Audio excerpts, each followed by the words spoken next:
کائنات صلی اللہ علیہ وسلم اپنے صحابیوں کو ایک کیا دین سکھا رہے تھے، شریعت سکھا رہے تھے، قرآن سکھا رہے تھے. تو ایک صحابی آیا کہ یا رسول اللہ مجھے بھی آپ قرآن سکھائیں، میں بھی قرآن سیکھنا چاہتا ہوں. تو وہ آیا حضور علیہ السلام اس ٹائم کون سی سورہ زلزال کی آیت سنا رہے تھے، قرآن کو سناتے اذا زلزلت الارض زلزالها واخرجت الارض اثقالها.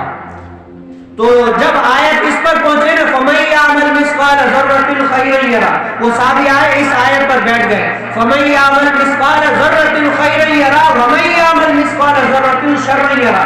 جب یہ آیت حضور علیہ السلام نے پڑھی نا تو صحابی رسول کہنے لگے یا رسول اللہ میں دین سیکھ گیا. کیا کہ میں سارا دین سیکھ گیا. تو وہ صحابہ نے عرض کی تم نے پوری سورت سنی نہیں ہے، آخر میں یہ دو آیتیں سنی ہے، تم نے پورا دین کیسے سیکھ لیا؟ تو حضور کائنات صلی اللہ علیہ وسلم نے فرمایا کہ اس کو چھوڑ دو، اس نے پورا دین سیکھ لیا. کیسے؟ اس صحابی رسول نے فرمایا کہ مجھے ان دو آیتوں سے یہ پتا چلا فَمَن يَعْمَلْ مِثْقَالَ ذَرَّةٍ خَيْرًا يَرَهُ وَمَن يَعْمَلْ مِثْقَالَ ذَرَّةٍ شَرًّا يَرَهُ. ان دو آیتوں سے مجھے یہ پتا چلا کہ نیکی کا کام کوئی چھوڑنا نہیں ہے، برائی کا کام کوئی کرنا نہیں ہے. یہی دین ہے، یہی شریعت ہے.